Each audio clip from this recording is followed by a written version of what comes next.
Hello, and thank you so much for joining me. My name is Gill O'Donnell, and I'm thrilled to be one of docrafts' brand ambassadors. Today I'm going to show you how I've made these 3 clean and simple cards using a stamping and inking technique. The first one is this one here, using an embossing folder. This embossing folder, as you can see, has 2 sides. One's coloured black and one is completely clear. To get this effect, I'm going to add the inks to the black side. I'm using a mixture of the Artiste metallic inks and dye-based inks. You can actually use whichever ones you want. Have an experiment, see which ones you like the look of better, and then go with those. So I'm adding, the blue is the aqua blue, and the red is the berry red. And then I have a little dye-based ink from Paper Mania as well, which I'm just going to smooth on there in between. So once I've inked up that part of the folder, and don't panic, it will come clean very, very easily, just with some soap and water. I'm going to fold that into the embossing folder, like so, and run it through the machine. So here's my X-Cut Express. It does vary, of course, on your own personal settings, but I've got this set just about 7, on about 7. That's quite a good size for the embossing. If you feel it's not done enough, make the number lower. If you feel it's a bit too tight to go through and you're getting more exercise than you need, make the number higher. So here we have the inks come through, and you can see it's actually gone into the gaps and left the white bit raised. Now what I'm going to do now is add some of the aqua ink on top. You see this blends beautifully. Such a clever technique to get the underneath part in one colour and then blending over with the other ones. And you can see there the colours mix beautifully together. The blues and the pinks, of course, make a lovely purple. And there we have a lovely effect. You can add more or less ink as you like. So what I'm going to do is trim this down to size. I'm going to do my note cards 10 centimetres square. So I'm going to trim this down to size and stick it to the front of the card. So here we are. It's stuck to the front of the card, and I've made a greeting using a pennant shape. I have actually done a video in the past for docrafts showing you how a very, very quick and easy way to make pennants, so please do have a look at that as well. And I've heat embossed onto vellum using some embossing powder and silver pigment ink, and there's lots of techniques shown on the docrafts website how to do this as well. Now I'm going to use the Sailor 2-in-1 glue pen, which is, because it's so accurate, I can actually just pop the glue on the back of the letters and attach the vellum like that. Stamping onto vellum has a really lovely effect, but one of the most difficult things to do is to hide, I was going to say hide the join then. I suppose it is a join really, the join between the paper and the base card. It's very difficult to know how to hide it, but by using the glue pen we just have, you can sneak it through. I've put a couple of the stick it pads on the back there. Just going to move the back off that and pop that down. So there we go, a very clean and simple I love you card, done very, very easily and looking very, very effective. So the second stamping and inking technique is featuring stamps made with the hot glue gun, and I'm going to show you just exactly how to do that. Now start off with a rubber mat. As long as it's a non-porous surface you can get away with most things, but this is absolutely brilliant. Hot glue gun heated up, and I'm going to create a shape. The shape is completely up to you. I'm going to go for more of a circly shape because I do like circles. You can't go wrong with a circle, can you? So here we have a circle shape. Now I'm going to put the stamp onto the cardboard because this is going to then mean I can pick it up and use it. I've got 3 that I've already made earlier, and while that is cooling, what I'm going to do is show you how I have created this lovely little image. So I've got a circle, I've got a bit of a grid, and I've got a bit of a heart shape. I'm going to start off using my aqua ink, the same one we used earlier, stamp away onto my little stamp that I made, and then place it onto the paper. I'm using a stamp block just to press that down, and depending on the amount of pressure that you put on there makes the difference as to how it looks. So I like to get a couple on of the same sort of colour. So I've re-inked that. Come over onto this side now. And then what's also nice is to do second image stamping with it. So you get a slightly lighter colour. So there's our blues. I have a circle here, which I think looks a little bit like a rose.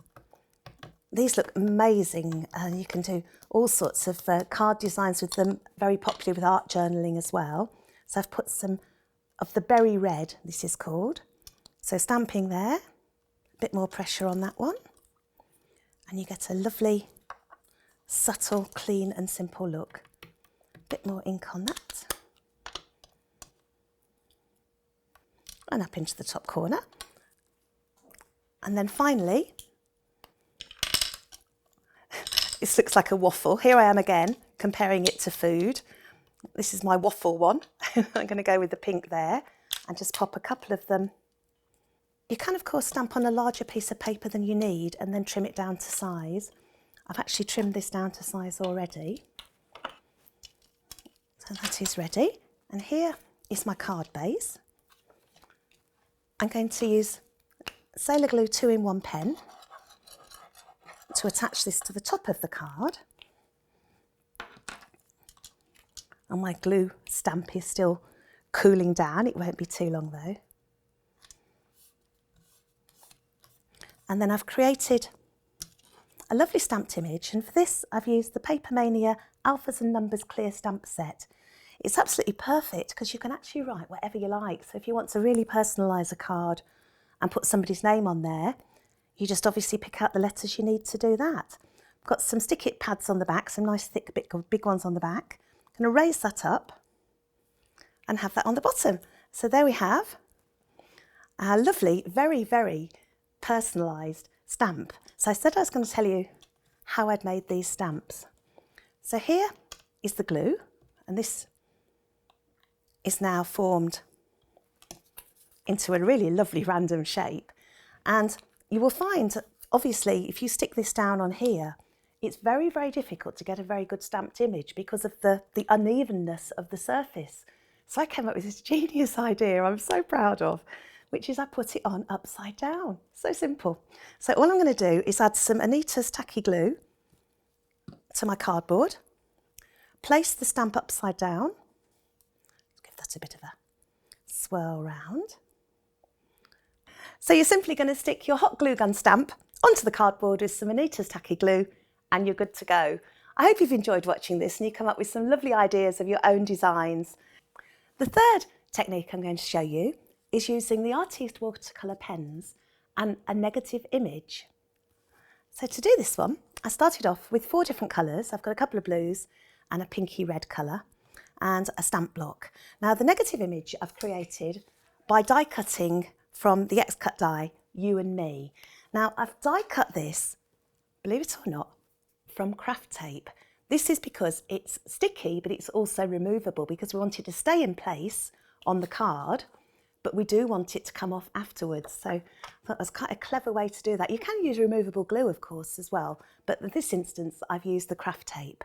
So I'm going to start off with scribbling onto the stamp block with some of the colours. I'm going to start off with the blue.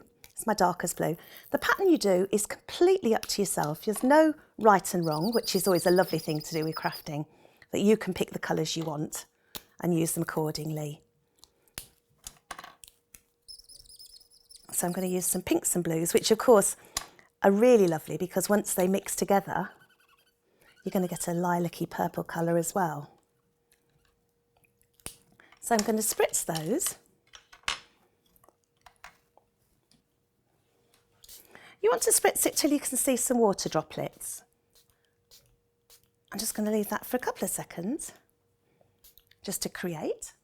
And then there's 2 different ways of doing this. You can either lift the stamp block up and place it onto your card, or some people prefer to take the paper and put it onto the stamp block. I like to see what I'm doing, so I'm going to do it the first way, which is lifting the stamp block up. And then that's just going to go onto there. Now, because this is very wet, I don't want it to seep through the wording. So I've got some cotton wool just to dab away at the corners as well. You can already see some lovely colours coming through. I've also got some smaller stamp blocks here. So to add some extra colour, don't be scared to go back and add some extra bits with the smaller stamp blocks, which have a lovely effect. And you can then pick those up, dab them in, or just leave them, roll the paper around. And then I think we'll have some red on there as well. That just takes a few minutes to dry. And then I'm going to remove the you and me to show the white negative image that's been left behind. Dry this with a heat gun or let it dry naturally. And then I'm just going to remove the craft tape to expose the negative image. One last little bit to go. So that's come out perfectly. And I'm just going to trim this down to size onto a 10cm square card. And here's what I prepared earlier. So that's 3 different stamping and inking techniques. I hope you've enjoyed watching those. Have some fun with them. It's really is good fun to do, and I'd love to see the designs you make with your handmade stamps as well. Thank you for joining me. Hope to see you again soon. Bye-bye.